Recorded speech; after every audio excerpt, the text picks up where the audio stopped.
Welcome to Golden Mastermind Seminars Radio with your host, Jeffrey Combs. Jeffrey Combs, welcome to Facebook Live, 4 o'clock afternoon, Eastern Standard Time, October 27th, as we near the end of the era, the end of October. This will be the last Tuesday, More Heart Than Talent, Golden Mastermind Live. This will be the last GMS call of October 2020. Welcome to Facebook Live, everyone. Lisa Ann Delaney, so good to see you. Lisa, Lori, Glenn, Scott, Bertha, Brenda, Larry Wasserman, welcome. J.A. Johns, welcome to this afternoon's Facebook Live. Glenn, good to see you here this afternoon. Eric R. Picard, a native of Montana, welcome to Facebook Live here this afternoon. I'm going to move into the inspirational portion of today's Facebook Live. Alyssa Marie, welcome to Facebook Live this afternoon. This is David Hawkins' newest book. It is called The Map of Consciousness Explained. Donna Slota, welcome to Facebook Live. Nicholas Giorgio, good to see you, Nick. Honored to have been your coach so many years ago. Aaron, welcome to today's Facebook Live. I will start. Larry, how are you, buddy? Good to see you, Larry Wasserman. I'm going to start the call in I'm going to start the Facebook Live in 60 seconds. Brenda, Jean, welcome. Donna, how are you in beautiful Florida? Alyssa, good to see you this afternoon. Lisa Ann Delaney, my honor to have been your coach. Daryl, my brother. Brown, how are you? Jeffrey Feldman, thank you for serving our country in the military for so many years. David Price had an amazing call with one of your teammates this afternoon. Lori Benton. Lori definitely has the goods. Nikos, let's give Nikos a hand. Nikos is here with us live from the Ukraine, from Kiev. Nikos is a Canadian and my client also, as he lives in Ukraine. Boyan, welcome to today's Facebook Live. You're appreciated more than ever. Thank you very much, Nikos. We're going to move into the inspirational portion of today's Facebook Live. Being a business owner, this is one of those days as a business owner that the business bills came in. So if you own property, you know what property taxes are. So it's one of those days. Haley Turner, my awesome Haley Turner in Texas, welcome to today's Facebook call. Daryl, you are the man. So thank you very much. David Price says I'm doing awesome with his team. If you do have a team and you would like me to do 20-minute calls for your team, well, then send over some of their names, and I will be honored to be doing some 20-minute lives. Now, this evening, I'll be doing a call tonight on consciousness. Now, I have a midnight call, midnight Eastern Standard Time, and I also, that's 9 o'clock Pacific. So any of you, I have 2 calls on Tuesday. So it's called 2 for Tuesday. But today's Facebook Live is going to be specifically about letting go of one of the most overwhelming states of consciousness that a large percent of society finds themselves in. That is worry. And as we have more and more of my exceptional coaching clients and friends, Michael Stroop, good to see you. I met Michael in Jacksonville 2 years ago. Christina, so awesome to see you here. I coached Christina for a year and a half, and her husband Michael, top tier clients and friends. And Bambi, welcome to today's Facebook call. And a New Zealander here today, Cororia from New Zealand. And I do humbly apologize if I did not pronounce your name correctly. Please send me the spelling or sound it out.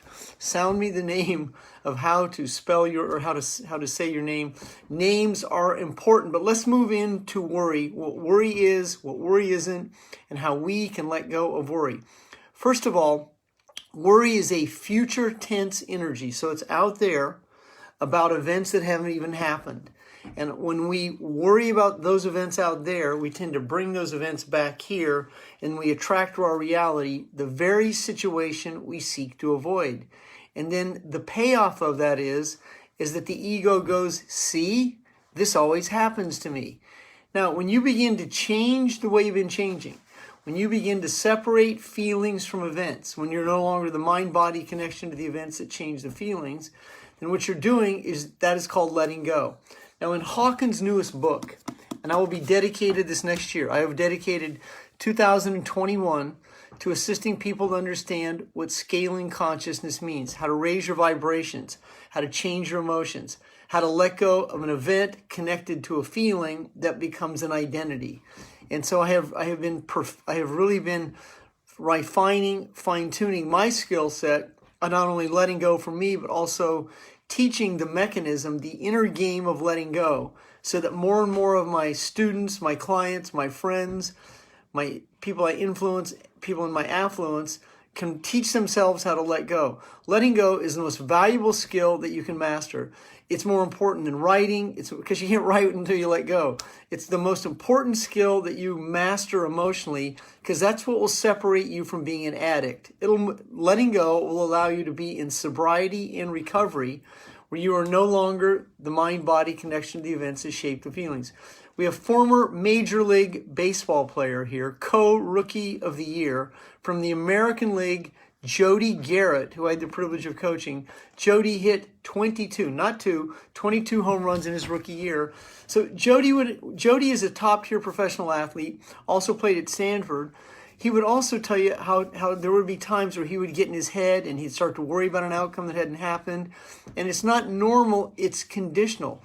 Jody would also tell you how he had seen other athletes sabotage their career by being overwhelmed, overstriding, overstretching, overworrying, and talking themselves out of business. So Anna and Ava, welcome to Facebook Live. So Jody says absolutely. So Jody played Major League Baseball for at least 6 years. And so he also played top-tier Division I college.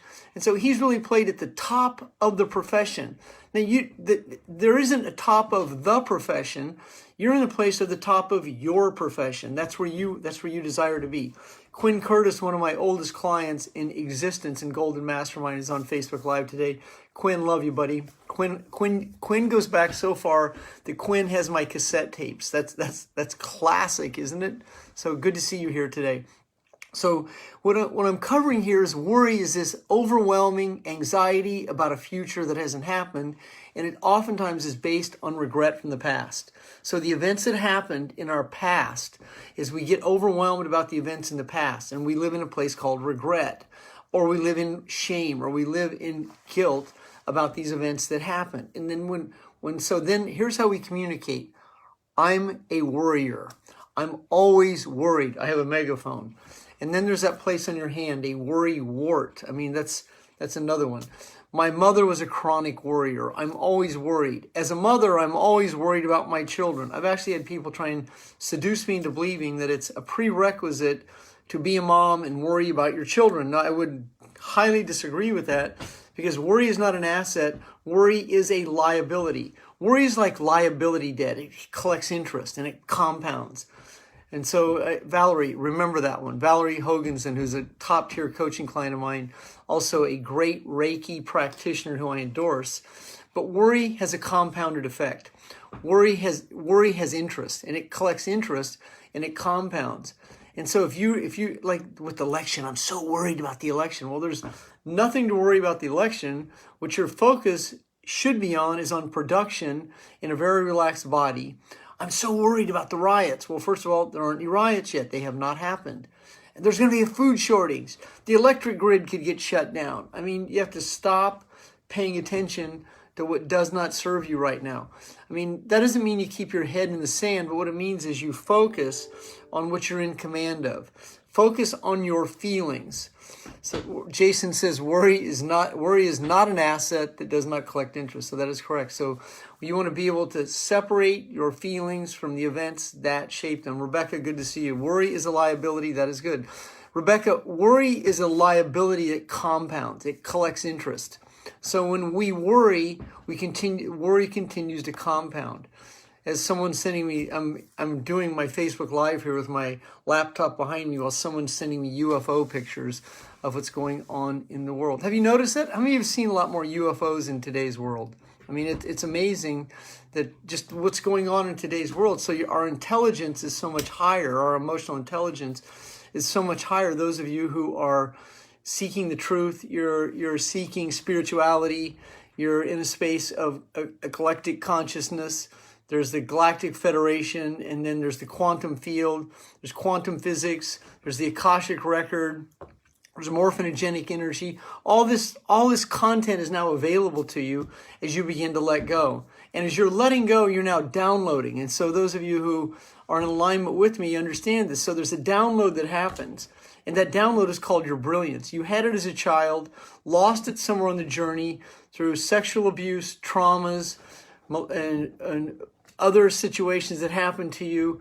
You got hazed on the playground. You got gaslighted, traumatized, got singled out, picked on. Your father promised to pick you up on Saturday and he doesn't show up. So there's abandonment. I mean, these situations happen. You're 12 years old. You're babysitting. You're giving your money to your mother. And now this affects your ability to collect and create money. So money becomes a worry. Well, money doesn't worry about you. Money doesn't have a conscience. Money is an energy. And until you're in the alignment of being able to collect energy, until you're in alignment with being able to create compensation or transactions, then you will have challenges receiving, asking, and deserving, because you will worry about asking for a commitment. You will worry about offending someone. You will worry about making a mistake.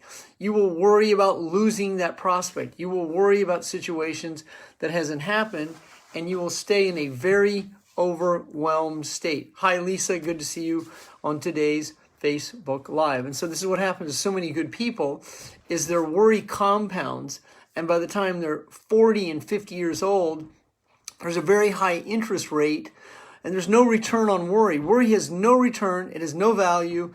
It is an absolute liability. It is not an asset, and it lowers your resistance and keeps you in a very low vibrational state right here. This is the book, The Map of Consciousness Explained. So worry calibrates out at about 100 cycles a second. I mean, it's a very low vibration. So it is an anxiety, and it's not worry is not an emotion. Worry is a quality. It's not. It's an energy of its own, but it's not an emotion. The emotion that it's most connected to is being overwhelmed, and then in that overwhelmed state, that creates a complete shutdown for many people. I'm so worried, I don't know where to start. I'm so overwhelmed, I don't know where to start. I'm so unorganized, I don't know where to start. Well, that's the way a large percent of the world communicates with themselves. That's their self-talk. But when you're committed to changing, when you are committed to letting go, when you are no longer the mind-body connection that shape the feelings, no longer the mind-body connection that shapes the feeling. What does that mean? It means that when you were born and you were born with a disease or an allergy or a condition happened early in your childhood, then if this is unresolved as an adult, then it becomes a mind-body connection. So that means that it's so prevalent in your unconscious consciousness that you'll attract your reality, people, and situations to fulfill the feelings that you hold on to that are unresolved. I spend quality coaching time with people on this, releasing feelings they stuff that holds weight in place. Now, we're conditioned to speak like this: lose weight. I want to lose the weight. Well, that's not the communication style that will create the outcome you will create, because oftentimes what you lose finds you back. So instead of losing weight, the objective would be to address the events that hold the feelings in place, separate the feelings from the event so there's not a mind-body connection, so that the weight isn't held to create safety, disappointment, overwhelmed feelings, and other situations that keep you holding weight in place. So how does letting go relate to the ego? Well, this is a question Ava asked. Well, first of all, Ava, the ego is the analytical egoic mind. The ego is the lower self. And so the ego does not mean arrogant or eccentric in the spiritual world or in addiction world. The ego is the lower self that lives in anxiety, fear, and doubt. So when you're letting go, what you're letting go of, when you let go of your ego, what you're letting go of are the events that form the ego. And the ego is the lower self that lives in anger, hate, resentment, guilt, shame, abandonment, rejection, overwhelmed feelings, grief, and apathy. Roger Maldonado just joined us. Roger is an exceptional human being who has overcome a tremendous amount of challenges living in his higher self. And I'm honored to be able to say I'm his coach and friend. Thank you, Roger, for joining us. So Roger really understands what it means to let go. I mean, in his own recovery, if you ever get the chance to interview Roger, he will let you know that his journey is a journey much like mine. And this is for, if you're on my Facebook Lives, cross-friend the people that are on my Facebook Lives, because practically everyone on my Facebook Live has either been coached with me, attended my events over the last 23 years. So there's a deep, deep connection. So a lot of the people on my lives are going to be connected to you through 6 degrees of separation. So feel free to friend each other, share experiences, ideas, and really share the love with the people that are on these calls. And there's also top-tier healers and people you can really assist you to quantumly let go. Now, letting go, once again, is a skill set. So if you find yourself worried, if you're worried about the future, what you learn to do, the first thing you do is accept it. So anytime you're in anxiety, you accept that anxiety because it's really happening. You accept it and you look at it. So if you go, God, I'm really pissed off. Well, you want to be able to compose yourself in that anger, and you want to breathe through that anger. And you want to come back in your body, and you want to accept that you're angry. What many people do is they try and ignore it. And they go I'm just going to stay pissed off at this person the rest of the day. Well, what that does is that creates dis-ease and inflammation. And then anger makes you very unattractive. So it makes you very unattractive and unappealing to people because they can feel your hostility. Now, you can change anger and turn it into passion. You can turn it into love. You can turn it into any other energy. But the first situation you do when you're feeling any type of worry, overwhelmed, or any emotion is you acknowledge it. Rather than suppress it or repress it, you acknowledge it. That means acceptance. So when you accept that you're angry, or you accept that you feel abandoned, or you accept that you feel rejected, you can really look at it for what it is. It's a feeling. And then when you surrender to that feeling, when you really surrender to it and let it go, and realize it's only temporary, but you will elongate it, you will stretch it out, you will give it a shelf life if you continue to hold on to it. You completely neutralize the emotion that you hold on to when you surrender to it. Surrendering doesn't mean you wave a white flag. It means that you surrender to that ego and you begin to let it go. So Aaron says for years people would ask me, go ahead Aaron, type the rest of it out. Mike Green says he's very passionate. Mike Green, good to see you here today from Coeur d'Alene, Idaho. So that acceptance is a big key in letting go of worry. Also, worry is not an inherited state. It's not in the bloodlines. It's not in the genealogy. It's not in your DNA. Now, you may come from a mother that worries, but that doesn't mean that because she worries, you're obligated to worry. And so a lot of worry is also guilt. I'm really worried about you. Have you ever noticed this one? This is a very interesting statement that Americans, Canadians, travel safe travels. Are you presuming I'm not traveling safe? It's almost like a hex. Safe travels, travel safe. I mean, how many airline crashes are there? Zero? I mean, hardly any, but that's a story. And have you ever heard someone say bless you when you sneeze? And that's a reference to the Dark Ages, because that was, if you sneezed in the Dark Ages, that meant you were dying. It's kind of like in COVID today. Bless you. You're blessed. This is how a lot of situations that we hold on to become part of an identity. And so if you grow up in worry, you're not obligated to be a warrior because you grew up with warriors. Instead of being a warrior, your objective would be to be conscious, to be aware, to understand that worrying has no value. I'm so worried about the future. Well, there isn't any future because this hasn't happened, and there is a right now. And so focus on results, solutions, relaxation, being conscious, goodwill to others, being able to be in a relaxed body and being able to be your best one day at a time, separating feelings from events that shape them so you're not the mind-body connection to the events that shape the feeling. That's why letting go is such a key skill. So letting go is a skill set. It's a longer breath cycle. It's accepting the situation for what it is right here, right now. It's allowing yourself to move into forgiveness and then find some level of gratitude all in the same energy so that this begins to happen concurrently. And then in the ego that wants to be right, you can really train yourself to let go of that. So that means you let go of being sensitive, feeling sensitive and defensive, so your feelings don't get hurt or bruised. You let go of feeling rejected and abandoned. And then you also let go of being angry and all the other emotions of anger, hate, resentment, disappointment, and frustration. Those are all energies of anger that you begin to let go of. Now, I wrote a book in 2015 called The Anger Factor that addresses that. How many of you have read that book or bought that book? That book is a very deep look at character defects and how we stay angry in these character defects, and we're going to prove someone wrong. And so as you let go of being right, proving someone wrong, I mean, it is so liberating not to have to be in conflict with someone. And then, now, once again, there's context to this. I mean, you take a stand when it's required, but don't take a stand just to be in a fight with someone to prove someone wrong. Don't take a stand because you're addicted to conflict. Take a stand because you're forced to take a stand, and even then, do your best to avoid conflict, because it has no value unless you are absolutely put in a position to defend your life or defend your valor, whatever you have to defend yourself. But do your best to walk away with clarity, walk away in humility, because in true humility, you cannot be humiliated, meaning that in humility, you cannot be rejected. In humility, so when you're doing business with someone and they don't buy from you, your ego will turn that into a rejection. Oh my God, they gaslighted me. They ghosted me. They didn't get back to me. Well, actually, the person wasn't interested. You just didn't hear what they meant. You heard what they said, and then you turned it into a story. And so that's part of the worry. So humility allows you not to worry. Consciousness takes you out of worry, because consciousness does not worry. Consciousness knows that there's a future, but doesn't focus on what hasn't happened. In consciousness, you're able to be and stay in a very relaxed body.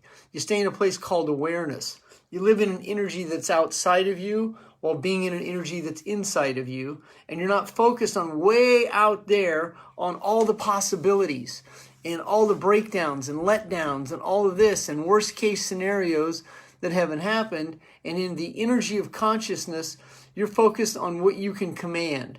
And then your body becomes a lot more flexible in consciousness. So when you're in worry, your body's in fight or flight, in an overwhelmed state, trying to control an outcome that hasn't happened. I was so addicted to worry as an alcoholic, I would wake up with a hangover and start planning my day. So for those of you who are in any kind of recovery, how many remember that? You'd wake up from the night before, whatever the night before held, and you would start worrying about how you're going to control your whole day. And you're worried about your debt, you're worried about how you're going to drink that day, you're worried how you're going to score, worried how you're going to get it, worried how you're going to get over, how you're going to cheat on someone. You spend your whole day in an overwhelmed state worrying, trying to control an outcome that hasn't happened. That's called addict talk. Addicts talk like that. Addicts talk like addicts talk because addicts are addicts.